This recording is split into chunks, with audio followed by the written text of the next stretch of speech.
Magandang gabi Pilipinas, ito ulit ang Unicode Mike Padua at nagbabalik tayo sa ating YouTube at Facebook video update. Ibibigay natin ngayon ang pinaka-latest tropical depression update na papalapit po sa ating bansa, lalo na sa Philippine Air Responsibility. So ito po ay para sa ngayong araw na ito ng Martes ng gabi, ika-13 ng buwan ng Abril 2021.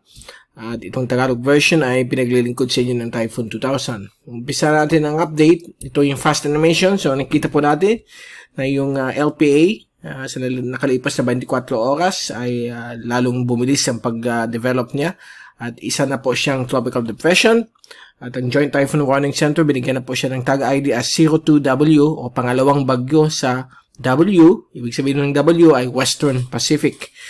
So, pabantayin po natin ito dahil po sa nakikita natin na yon sa nakalipas na 3 oras ay nagkakaroon po siya ng rapid intensification o pagbilis ng kanyang paglakas. Posible po maging tropical storm na po siya bukas instead of Thursday based dun sa tracking natin kanina alas 5, mapakita natin sa inyo.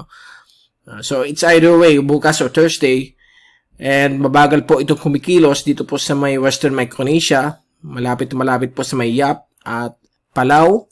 At inaasahan po itong kung hindi magbabago ang kanyang pagkilos na mabagal at bibilis po siya sa after 24 hours ay papasok po siya ng Philippine Area of Responsibility sa either Biyernes ng umaga or Thursday evening. Okay, so kapag pumasok po ito ng Philippine Area of Responsibility, so nandito po yung power line. So kapag pumasok po siya dyan, dito, bibigyan po ito ng domestic name o local name ng Pag-asa as Bising. Okay?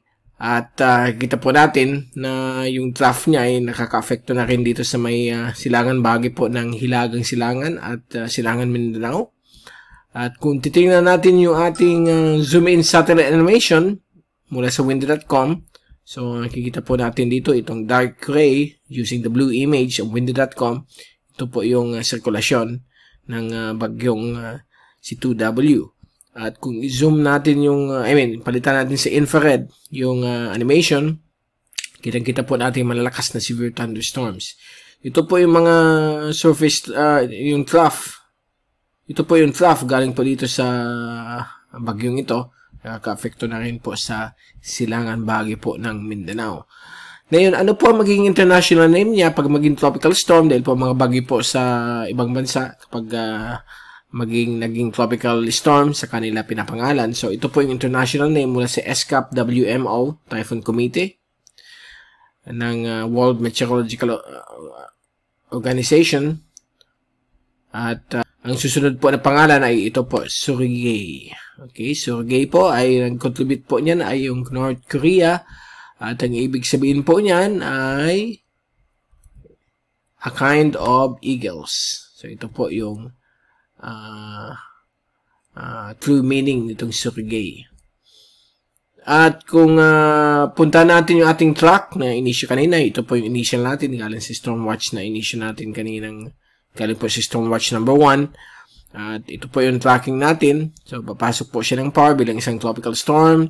Posible maging severe tropical storm. At pagdating po ng Sabado at Linggo, magiging typhoon po siya. So, hindi natin i-rule out na hindi siya magiging super typhoon dahil po in the past, pag buwan ng Abril, may mga ilang taon po na nagkakaroon ng bagyong Abril, ang iba sa kanila ay nagiging super typhoon. So, isang delikadong sitwasyon po yan kapag matuloy po itong system. But let's hope and pray na hindi na po siya maglalandfall sa Pilipinas o maglihis po lalo ang kanyang track. Although na yun, ang track niya ay medyo lilihis po, makaka-apekto pa rin ito sa silangang bahagi po ng Kabikulan at Eastern Visayas. Yung kanyang outer rain bands, posibleng maka-apekto po.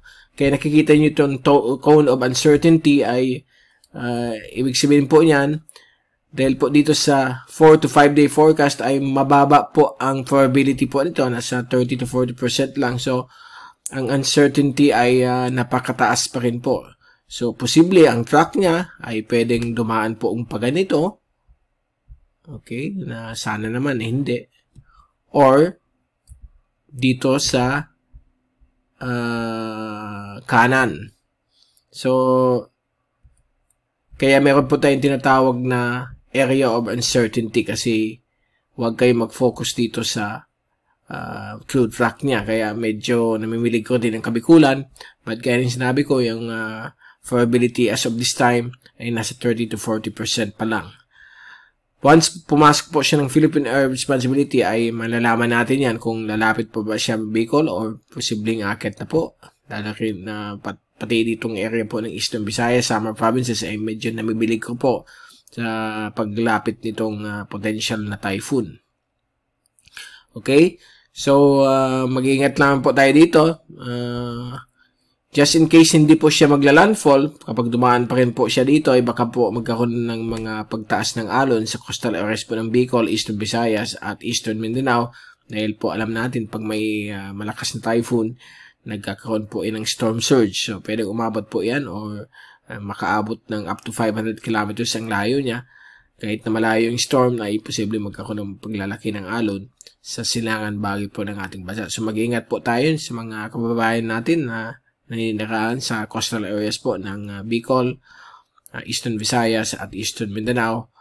At wag mo nang pumalaot na yung weekend dahil po meron po tayong isang malakas na potential na bagyo na papalapit po sa ating bansa.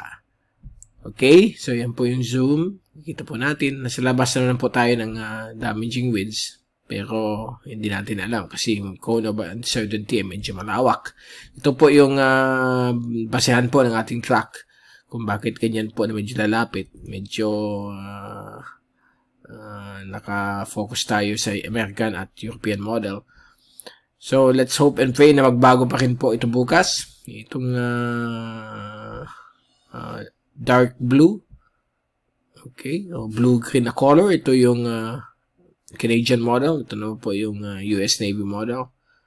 O Japan, I mean. Ito pala yung Japan model. Ito naman po yung Japan model. Ito yung American model, ito yung European model. So, medyo masaklap po yung European model. So, sana bukas pagbalik natin ay malalaman natin kung lilihis po sa ating bansa o hindi. So, by Friday, dyan natin malalaman kung ano ba talaga ang tracking niya. At ito naman po ang monthly climatology of tropical cyclone tracks from 1948 to 2016. Galing po ito sa Pag-asa. DOST Pag-asa at ito po yung forecast nila. Anong inaasahan po natin? Ngayon April 2021, 0 or 1 ang pwedeng pumasok. So meron na po tayong 1. At kapag sinumpo natin ang Abril, ito po yung climatology tracks ng mga bagyo sa buwan ng Abril. So base po sa nakikita natin ay medyo 50-50 po ang probability na posibleng mag-recurve siya o tatama po ng kalupaan ng Pilipinas. So, ang tracking po natin dito sa papalapit na bagyo ay ganito po. Okay?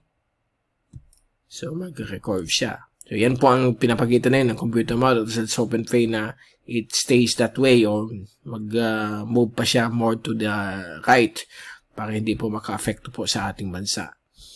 Okay, so bago tayo paalam, ito po yung ating GraphSat for this day hanggang bukas.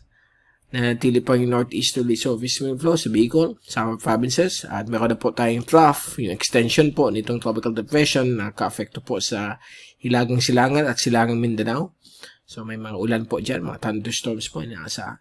Lalo na po na yung darating po weekend ay lalapit po itong tropical depression. So lalong mas lalakas po yung mga intensity nitong mga ulan na ito. Dahil itong si tropical depression na posibleng maging bising once na pumasok na po sa Philippine Air Responsibility. Okay, so dyan na muna. Ika-cut short muna natin yung ating update sa tropical depression. At babalik ulit tayo bukas ng gabi para ibigay sa inyo yung pinaka-latest. Let's hope and pray. Sana po ay mag-change po ang track bukas. Mas malayo pa po ang tracking niya para safe na po ang ating bansang Pilipinas. Mula sa Typhoon 2000, ito si Mike Parang papaalam. Mag-ingat po tayong lahat. #WeatherWiser, #TyphoonWiser.